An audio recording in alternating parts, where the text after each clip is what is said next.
Well, good morning, everyone. It's good to have each and every one of you. We're encouraged by your presence. We're blessed by your presence. We're very thankful that you are here. We want you to know that you are welcome here and that you are welcome back at any time you have the opportunity. You know, the majority of us do have very busy lives. And some of us, many of us, have a schedule. And on that schedule or on that calendar, we'll write down those appointments that we have, whether it's a doctor's appointment, a wedding, or something that's coming up in the calendar that, you know what, we just can't miss. But the thing about some appointments is some appointments are shifted. Some appointments are canceled. Some appointments need to be moved. But some appointments we have little control over. You know, there's certain jokes that are out there, like that person would be late for their own wedding. You know, there's some appointments that are more important than others, but what I would suggest to you this morning is there are some appointments that you can't miss. Some appointments that actually you're not going to be given the option to miss. And what I would like to do is reflect on two of those appointments this morning and listen to the Bible and what it has to say about these appointments that cannot be avoided. Those two appointments we find in Hebrews chapter 9 and verse 27. It says, "And it is appointed for men to die once, but after the judgment." You know, lessons typically have 3 points. I'm going to change that a little bit today, as I'm just going to go with 2 points. There in Hebrews chapter 9 and verse 27, it talks about two things that are appointed, two things that I suggest that we cannot avoid, two things that are certain, two things that are guaranteed. It says it is appointed for man to die once, but after the judgment. Let's focus on that first one for just a little while this morning. It is appointed for us to die once. When we're talking about death here, certainly I think we think about a physical death. And when I think about physical death, I think about our physical bodies. Our physical bodies are beautiful and wonderful things. In Psalm 139 and verse 14, it says, "I praise you, for I am fearfully and wonderfully made. Marvelous are your works, and that my soul knows very well." You think of the human body, it is an amazing thing. If you think about a house is really an amazing thing. If you walked up on a house or a cabin in the woods, I don't think your conclusion would be, you know what, this happened after millions of years. You know, after millions of years, we got the footers, and after a few more million years, we got the walls, and after a few more million years, we got the electric, and then a few more million years, we got the plumbing. We would never think that. But yet, that's what many people try to tell us about our human bodies. Our human bodies have far more design and function far better many times than our homes. But surely we look at our homes and we say there is design there, and when we look at the human body and the physical container which we have, we are fearfully and wonderfully made. And our body is amazing. We think of the functions. If you were going to compare your body to a house has windows. We have windows. You know, a house has electric. We kind of have electric, you know, the electric system that gives us kind of energy. You know, you think of plumbing even. And you think of all those things. We are fearfully and wonderfully made. In Hebrews chapter 3 and verse 4, it says, "For every house is built by someone, but he who has built all things is God." God has built our bodies, and our bodies are amazing, but there's one thing that we need to know about our bodies, is that our bodies were not designed for the long haul. This physical body that we have, this physical container that we have that carries our spirit, carries our mind, carries our soul, was not designed to go forever.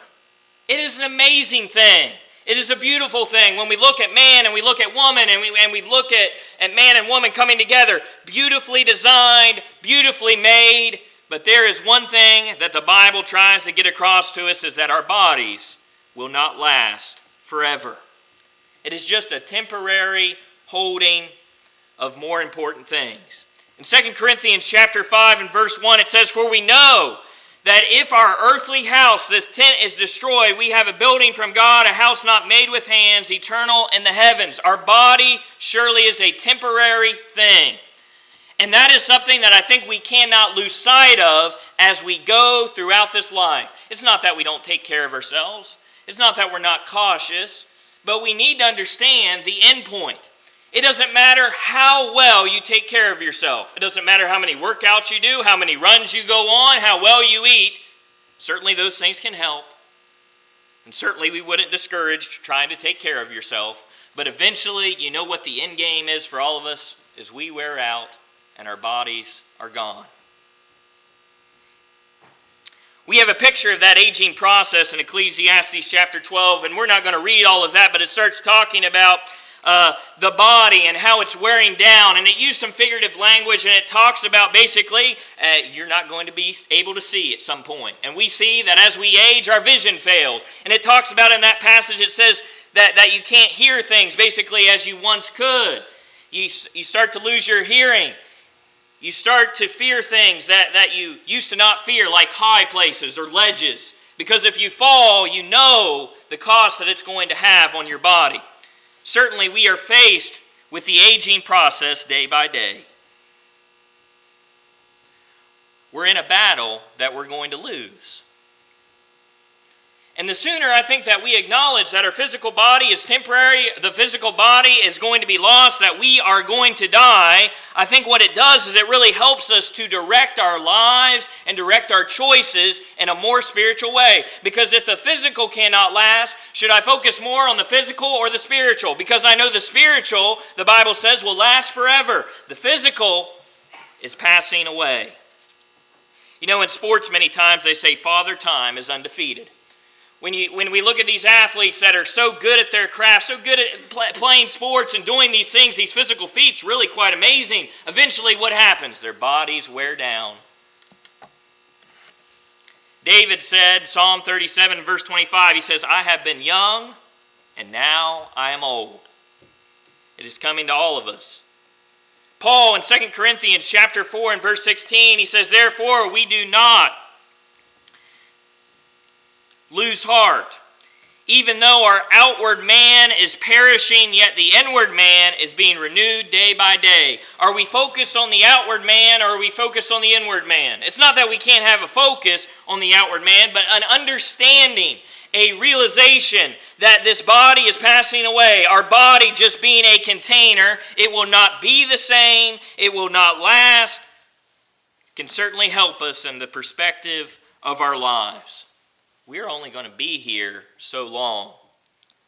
Certainly when we look to those people of old, we look to the Old Testament, these individuals did live longer. But it's interesting how they talk about their lives. In Genesis chapter 47 and verse 9, Jacob is talking to Pharaoh. And Jacob said to Pharaoh, the days of the years of my pilgrimage are 130 years. Few and evil have been the days of the years of my life. And they have not obtained the days and years of the life of my fathers and the days of their pilgrimage. Jacob is talking with Pharaoh, and he's talking about his life as a pilgrimage. This idea of kind of a temporary thing, but we see that he shares his age, 130 years. But what I find interesting is what he says about his 130 years. What does he say? He says, my pilgrimage has been 130 years. Few and evil have been the days and years of my life. You know, if we got 130 years, we might look at that, we would be happy with that. But how does he describe his years? He says, few. This is not the only place in the Bible where people that are living to be older than ourselves, typically on average, say that. In Job chapter 14 and verse 1, it says, man who is born of woman is of few days, and full of trouble. You start to think about that idea. You start to think about this appointment that you have. You have an appointment of your body wearing out. And the thing about that is you don't know 100% when your body is going to wear out. You know, it's kind of like the tractor on the farm. You were working with it yesterday, you go out in the field, next thing something happens to it. What happened? I don't know. Our physical bodies are sometimes very similar. Sometimes our physical bodies are unpredictable. Sometimes they give out at unpredictable times. You know, I reflect on myself. A few months ago, I hurt my shoulder, and I have never hurt my shoulder quite like that before. It took me almost 2 months. Never have I had an injury that did that. And all the older people are looking at me and they're just like, you just wait. You just wait. It's going to take longer and longer. You're going to be sorer and sorer, and all these things are happening. We are all face to face with the aging process. Our physical bodies are not meant to last forever. In Psalm 90 and verse 10, it says, the days of our lives are 70 years, and by reason of strength they are 80. Yet their boast is only labor and sorrow, for it is soon cut off, and we fly away. The Bible gives us a ballpark of ages to be expected. It says the days of our lives are 70 years, and by reason of strength, 80 years. Are there people that live beyond? Certainly. Are there people that die younger? Certainly. But the Bible does, I think in Psalm 90 and verse 10, give us a ballpark, 70 to 80 years. But when you read that passage and you think about it, it says, for it is soon cut off, and we fly away. How short this life is. And to keep that in perspective throughout our lives, I think can help keep our priorities in order. In fact, when you continue through Psalms 90, it talks about this idea of 70 and 80 years, and it continues on. It says, soon it'll be cut off and you'll fly away. You get down to verse 12, and it says, so teach us to number our days, that we may gain a heart of wisdom. I think that's a question for us today. Are you numbering your days?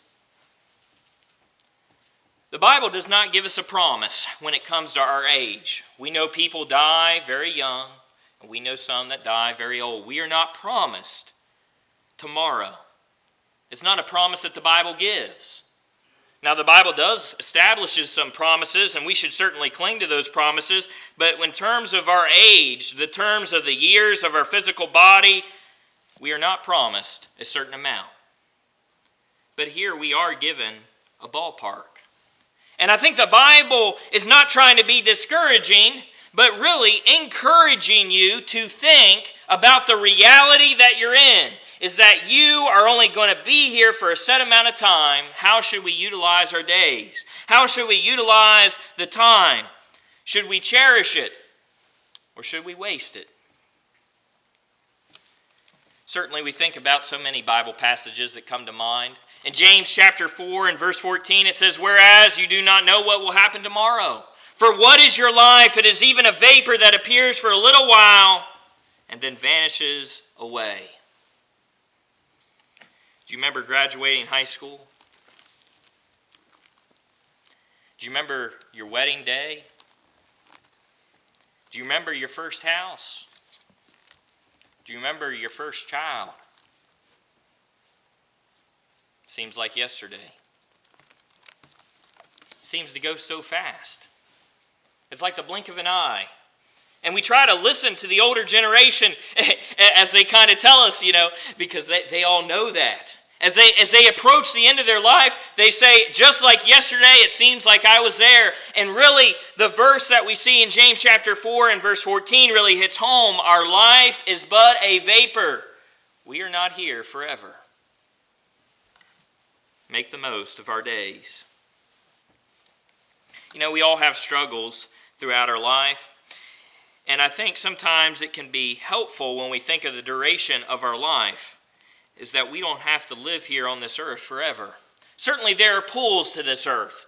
Certainly our friends, our family, our loved ones are pulls to this earth. I think Paul certainly thought about that and contemplated that. But certainly as Christians, we have a hope of a life beyond. A life of eternity with our Father in heaven. We're not told how long we'll live, but God in Psalm 90 kind of gives us a ballpark, 70 to 80 years. And in that same passage, it kind of has that core idea there. Are you numbering your days? Are you thinking about the days of your life? Are you thinking about how short life is? Because if we think about such things, I think it helps us. God does not tell you, like a doctor might sometimes, you have 3 years to live. God does not tell you that you have 2 years to live. A doctor does, but a doctor sometimes in those situations, they'll say, we expect this person to go on for 6 months. You're not going to get that from God. What you're going to get from God is he says, hey, here's a ballpark of how old people live in general, but also always be prepared. Always be ready. You know, when you think of the shortness of life and you reflect on it, each holiday that you have is special. When you think about the shortness of life, it's amazing how life just tastes a little bit sweeter. It's amazing when you think about the shortness of life, how hugs can feel a little bit warmer. It's amazing when we think about the shortness of life, how we can be more kind to the people that are around us. It's amazing when we think about the shortness of life, how forgiving we can be when we think about the short time that we have. Steve Jobs, certainly not a perfect person by any means, but the head of the company of Apple for a while, he has a few quotes about death, but he has one that I've always kind of gravitated towards. He says, "Remembering that I'll be dead soon is the most important tool I've encountered to help me make big choices in my life." You know, I always thought about that. I think that's really a powerful dynamic of the Bible. The Bible is telling you that you will not live forever, that your body is going to wear out, that we are eventually going to go on to another life. But he said, "Remembering that I will be dead soon is the most important tool I've ever encountered to help me make the big choices in life." If you were going to live just one more day, what would you do? If you were going to live for another 6 months, what would you do? If you were going to live for another year or 5 years or 10 years, what would you do? And for me, I've always tried to live with the same answer, is that I'll do the best I can each and every day. Because we don't know what day might be our last. You know, sometimes people think that this is a gloomy topic when you talk about the shortness of life, but really, in the perspective of a Christian, we should be eagerly waiting for the Lord to come back, eagerly waiting to go to our home. But I don't want this to be gloomy in the sense life is a beautiful thing many times because it is short. Because it is short, a lot of times, hopefully, we don't take things for granted. Because whenever we get in that perspective of shortness, I really think that we don't take things for granted. When you think of the shortness of life, your perspective changes. And like I said, I think that life can be a little bit sweeter. Hugs can feel a little warmer. We appreciate every single moment we have with our loved ones when you have the shortness of life in mind. There are so many blessings of life. There are so many good times of life. And so many times in life we can be overtook by the fast-paced world and so many things, but when we focus on the shortness of life, we can really cherish the blessings. Are you thankful for your body and thankful for your health? You know, if you have your health, you're really a millionaire in really many respects. What a blessing it is to have your health. And whenever we get sick or whenever we go through an injury or whenever something happens, it really changes our perspective and we think back on those times that we were healthy. But what a blessing it is to be healthy, to have the health to work, to have the health to be with one another. What a blessing. You know, I think of the blessing of a family. I think of the blessing of a spouse. In Proverbs chapter 18 and verse 22, it says, "He who finds a wife finds a good thing and obtains favor from the Lord." Not only do I think of family, not only do I think of health, but I also think of children. In Genesis chapter 33 and verse 5, Jacob is going to go see his brother Esau, and Jacob is afraid about how his brother is going to respond. But Esau actually responds pretty kindly in this situation. But in Genesis chapter 33 and verse 5, it says, "And he lifted his eyes and saw women and children and said, 'Who are these with you?'" This is Esau speaking. Jacob is coming and he sees all these women and all these children that are coming. And Esau says, "Who are these that are with you?"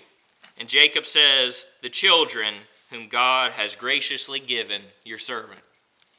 You know, what a blessing of children. What a blessing of grandchildren. What a blessing of great-grandchildren. I always found it interesting that Joseph actually is going to say the same thing to his dad in Genesis chapter 48 and verse 9. Is that Jacob's coming to the end of his life. Israel is coming to the end of his life. And he's bringing the family in to bless them. And in Genesis chapter 48 and verse 9, it says, Joseph says, "They are my sons, whom God has given me." You know, you think of the blessings of life. just because life is short doesn't mean it's not a beautiful and wonderful thing. When we think about our health, when we think about our family, when we think about our spouse, when we think about our children, when we think about our friends, when we think about our experiences, when we think about our good memories, when we think about those happy times, when we think about laughter, certainly life is filled with blessings. I've said before, something that I heard from an individual one time, and it kind of stuck with me, is you can live a long time on good memories. How God has blessed us in our lives. How God has blessed us with the people that are around us. Just because life is short doesn't mean it is not a beautiful and wonderful thing given to us by God. Certainly something that we should focus upon. So what's the answer? Life is short. So how should we handle it? We should cherish each and every day. We should look out for one another and those that we love and do the best we can. But certainly I think there is a good summary when we get to Ecclesiastes Chapter 12. What should we do with this short life that we have? What should we do with the moments that we have? And I think we see the goal of life in Ecclesiastes chapter 12. Sometimes people ask that question and they feel like they're asking some big philosophical question. I guess it is for some people. But sometimes people ask that question, what is life all about? What is the purpose of life? And sometimes people hesitate. I don't see any hesitation from Solomon in Ecclesiastes chapter 12. After he reflects on his life, he reflects on so many experiences. We get to the end in Ecclesiastes chapter 12, and verses 13 and following, it says, "Let us hear the conclusion of the whole matter. Fear God and keep his commandments, for this is man's all. For God will bring every work into judgment, including every secret thing, whether good or evil."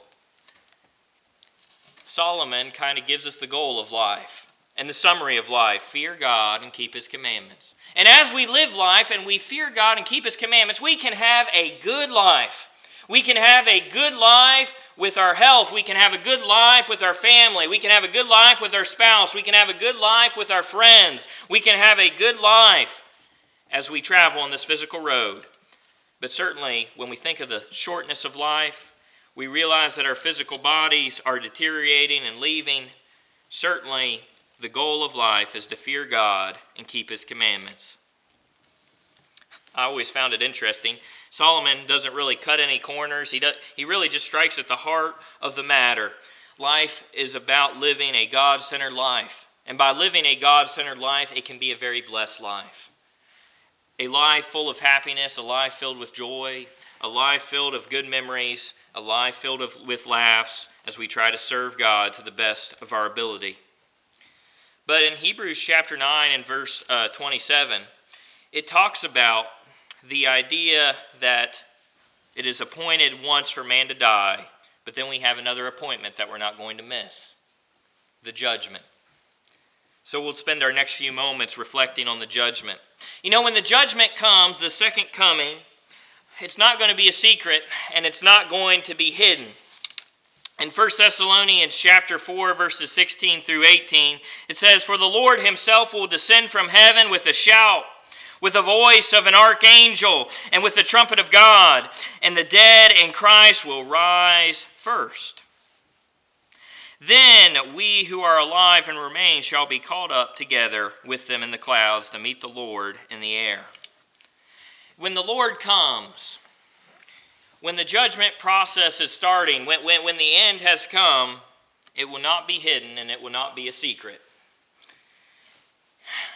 And though many try to avoid the fact and many try to think of things that they might say or they try to put it out of their minds, it's an appointment that none of us are going to miss. You're not going to miss the appointment of your body being gone. Now here it talks about those that are alive are going to be called up, but we see in the Holy Scriptures that God is going to give us a new body. So something is going to happen to this old body even if we're alive when God comes back. This container that we have, our physical element of ourselves, is going to be gone. And our spirit is what will be left.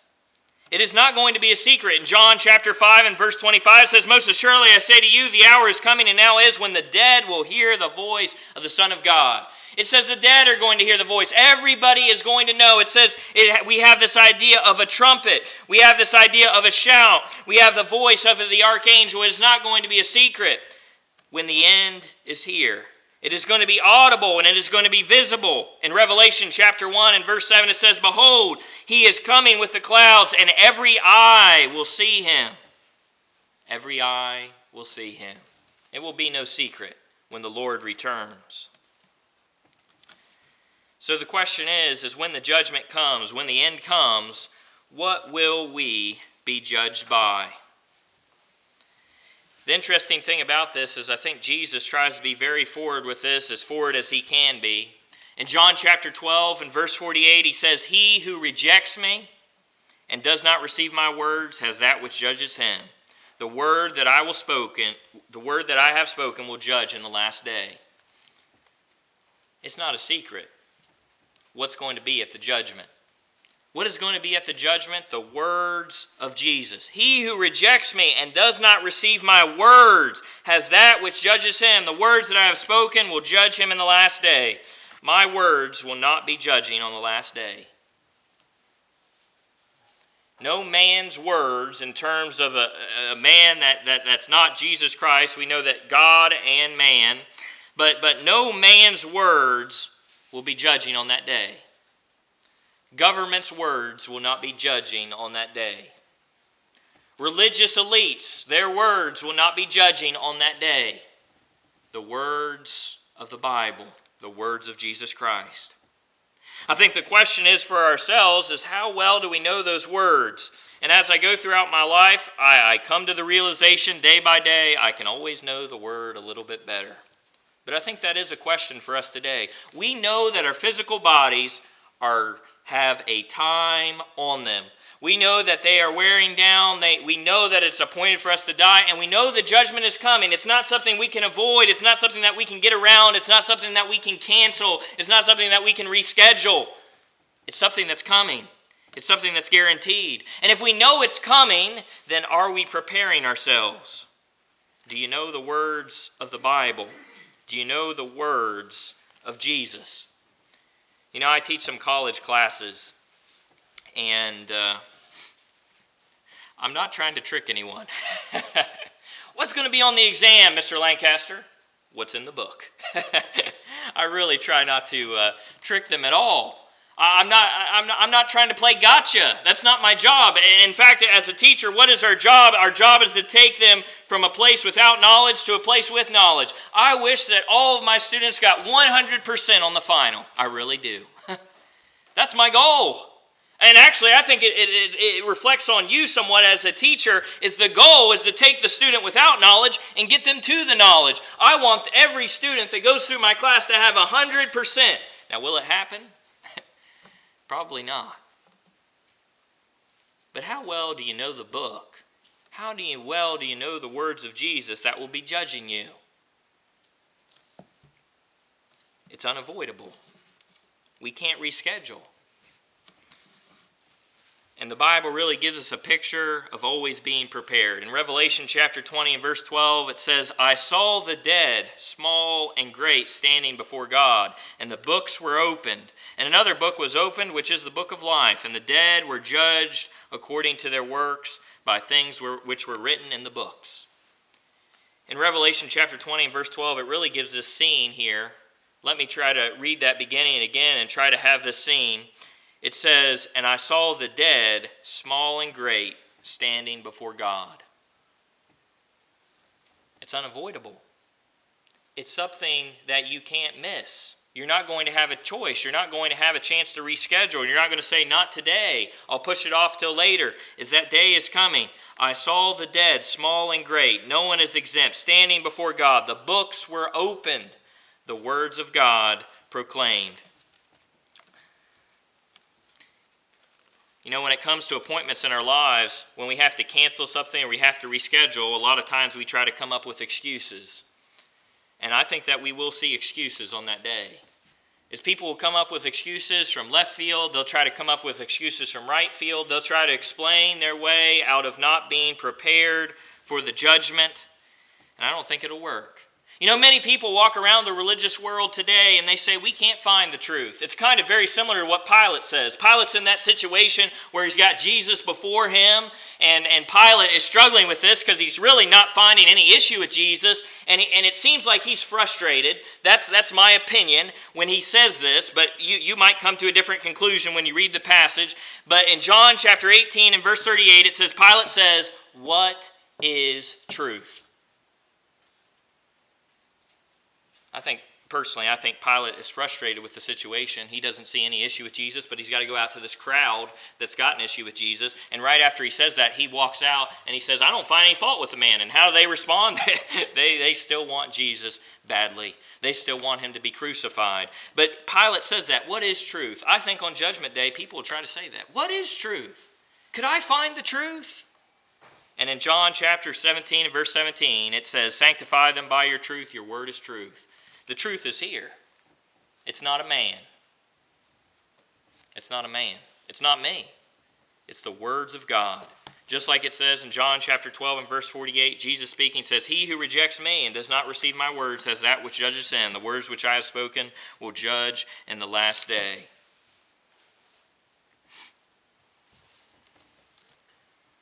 You know, we think about these appointments.